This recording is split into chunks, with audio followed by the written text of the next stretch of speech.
극동방송과 함께하는 성경 읽기 프로젝트 성경이 읽어지네. 이 시간 생터 성경사역원 성경이 읽어지네 전문 강사이신 하만 우리교회 배명옥 사모와 함께합니다. 성경이 읽어지네 주님 나라 임하네. 안녕하세요. 지난 시간에 선악과 명령보다 더 근본적인 명령이었던 창세기 2장 15절의 축복의 명령에 대해 살펴보았어요. 이 축복의 명령이 먼저 있었고 선악과 명령은 그 명령에 부록처럼 붙여진 것이었습니다.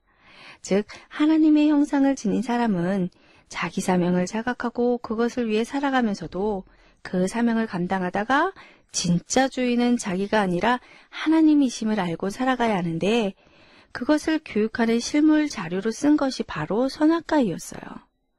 사실 선악과는 아담만이 아니라 우리의, 즉 인류의 정체성을, 즉 내가 누구인지, 왜 사는지 교육하고 있는 실물인데 잘못된 오해로 선악과 하면 대부분 불편한 마음이 있습니다. 자, 그 불편함들 제거해야겠죠? 태양이나 바다나 그리고 동물과 식물들 모두 하나님의 명령에 순종하며 관계하는 방법들이 다 따로 있어요. 그런데 하나님께서는 이런 것들과는 달리 유독 아담하고는 독특한 방법으로 관계하시기를 원하셨습니다. 태양도 피조물이요, 아담도 피조물인데 말이죠. 즉 바다, 태양 등이 하나님과 관계하는 방법은 기계적이라고 한다면 아담과 관계하시는 방법은 인격적이라고 할 수 있습니다. 다시 말하면 태양이 바다가 존재하는 방식은 창조자에 대해 타율적 순종을 하는 것이라면 아담은 자율적인 순종을 한다는 것이에요. 바닷물은 자기 스스로 육지를 기어오르지 않습니다. 100% 타율 순종이죠. 지구는 1년 동안 365번 자전합니다. 역시 100% 타율 순종이에요. 왜 그렇죠? 그렇게 창조하셔서 그렇습니다. 사람도 물질이라는 차원에서는 다른 동물과 별로 다를 바 없이 창조하셨어요. 피부도 있고 눈도 있고 손가락도 있고 위도 있고 뼈도 있어요. 그 물질 자체만으로 본다면 하나님이 프로그램을 장치해 놓은 그대로 꼭 100% 타율 순종합니다. 그래서 눈썹은 반드시 눈 위에 놓이고 코는 반드시 두 구멍이 있고요. 하나님이 만들어 놓으신 지구가 밤이다 하면 그 지구 운동에 맞춰서 내 몸에도 잠이 와요. 지구가 어떻게 사람 잠잘 만큼만 깜깜하게 하는지 꼭 그만큼만 지나면 아침이다 라고 소리를 치죠. 또 신기한 것은 그러면 또 내 몸이 벌떡 일어나진다는 것이에요. 한 달은 자야 몸이 깨진다면 그거 참 큰일이겠죠. 하나님이 이렇게 프로그램해 놓으신 것입니다. 우리 육신을 관계하는 방법은 다른 피조물처럼 100% 타율 순종이에요. 그런데 우리 육체는 이렇게 100% 타율 순종하도록 프로그램하신 하나님이 그 육체 안에다 자율이라는 독특한 기능을 두셨어요. 왜 그러실까요? 네, 하나님의 형상대로야만 했기 때문이에요. 하나님의 형상 중 이 자유의지를 주셔서 로봇과 같이 기계적으로 관계하는 것이 아닌 인격적으로 관계하길 원하신 것입니다. 알아서 잘할 수 있지? 하신 거죠. 알아서 했는데 하나님의 뜻에 맞게 행한다. 이걸 기대하신 거예요. 바로 이 자율이라는 선물은 선악과라는 대상물을 통해 가능하도록 하셨어요. 선악과를 따먹느냐, 안 먹느냐 결정하는 겁니다. 100% 타율 순종하는 몸을 가졌지만 하나님의 형상이 들어있는 이 100% 자율적인 존재라는 말이에요. 이것을 물증으로 증거하자고 하신 것이 바로 선악과란 거죠. 여러분, 다른 피조물과는 달리 이렇게 인간을 대우하시는 것이 너무하시는 건가요? 하나님의 형상을 넣어 놓으셨기 때문에 다른 피조물과는 다르게 관계하시는 것이 너무하시는 건가요? 선악과는 덫이 아닙니다. 오히려 선악과는 영광의 면류관이에요. 피조물 중 오직 사람만이 자유의지가 있는 것을 증명하는 것이 선악과이거든요. 선악과 앞에서 이 자율이라는 기능이 일하는 것입니다. 엄청난 사실이죠. 이 사실을 공증하는 것이 선악과 나무였어요. 이렇게 선악과는 올무도 덫도 아닌 영광의 면류관입니다. 사람은 하나님의 형상을 받았다고 했습니다. 그래서 사람을 언뜻 보면 꼭 하나님 같다는 것이죠. 그뿐 아니라 일하는 것도 하나님처럼 합니다. 창조 사역을 하는 사람을 보면 그것을 알 수 있어요. 하나님이 만들어 놓으신 것을 보고는 그대로 해놓더라는 것이죠. 인체의 눈의 기능과 똑같은 원리로 카메라를 만들어요.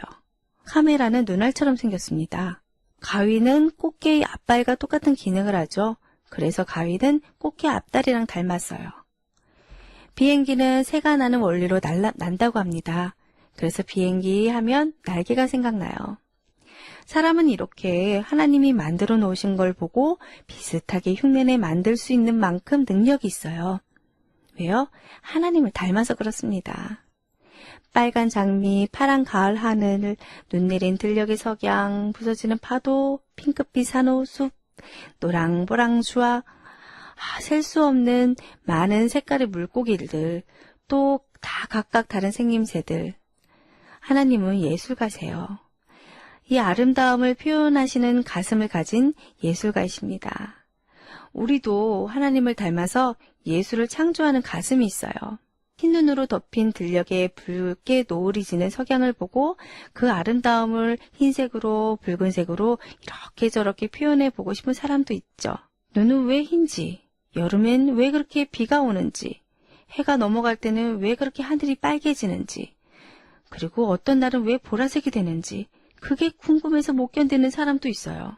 하나님을 닮아서 그렇습니다. 왜 번개가 치는지 궁금해서 못 견디는 사람은 그걸 결국 알아내요. 하나님이 만물에 숨겨놓은 비밀을 보물찾기 하듯 찾아내는 것입니다. 왜 지구의 축은 23.5도로 기울어져 하는지 그게 궁금한 사람은 밥만 먹으면 그 생각이 나서 딴 걸 못하는 겁니다. 그리고는 그걸 알아내면 무릎을 탁 치는 거예요. 이렇게 알아내고 나면 거기서 밥이 나오는 거죠. 직업이에요. 세상을 살면서 그렇게 알아내서 사람들에게 유익하게 하며 그 사람은 그렇게 사는 것이에요. 왜 오줌총이 있는지, 세포의 핵 속에는 DNA와 RNA는 어떤 관계인지, 지금도 수없이 많은 사람들이 눈만 뜨면 온 세상 우주만물 하나님의 작품을 앞에 놓고는 관찰하고 연구하고 개발하는 것이죠. 이것을 인간의 사명이라고 부른다고 했습니다. 만일 하나님께서 우리를 자율적인 존재로 마음대로 자기를 발휘할 수 있는 자유를 주시지 않으셨다면 우리는 이런 작업을 할 수 없을 것입니다. 만일 우리가 로봇처럼 만들어져서 사는 타율적인 존재라면 이 만물을 다스리지 못했을 거예요.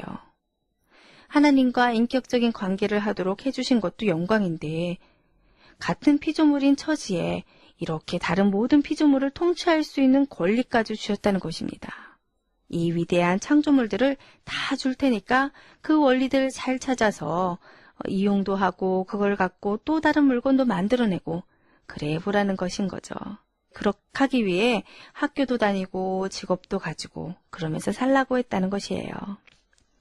그렇게 살면서도 선악과를 볼 때마다 진짜 주인은 자기가 아니라 하나님이시라는 사실을 명심하라는 것입니다. 우리는 가끔 남에게 돈을 빌려주죠. 빌려줄 때 그리고 차용 증서를 받습니다. 즉 그 돈은 내 돈이라는 것이죠. 현재 쓰기는 남이 쓰고 있지만 사실은 내 돈이라는 증거예요. 선악과는 바로 이 차용 증서와 같은 증거물입니다. 진짜 주인은 따로 계신다는 거예요. 선악과를 볼 때마다 아담은 그걸 기억해야 한다는 것입니다. 그걸 볼 때마다 자기의 신분을 깨달으는 것이에요. 안전장치였습니다. 그거라도 동상 중앙에 있었으니 망정이지 만일 그것이 없었다면 진짜 주인이 누구인지 규명할 증거가 인멸되는 것이잖아요. 여러분, 하나님의 이런 생각이 너무하신 것 같습니까? 죄 짓게 하려고 만들어 놓은 웅덩이 같습니까? 선악과는 올무가 아닙니다. 선악과 이야기 내일 계속됩니다.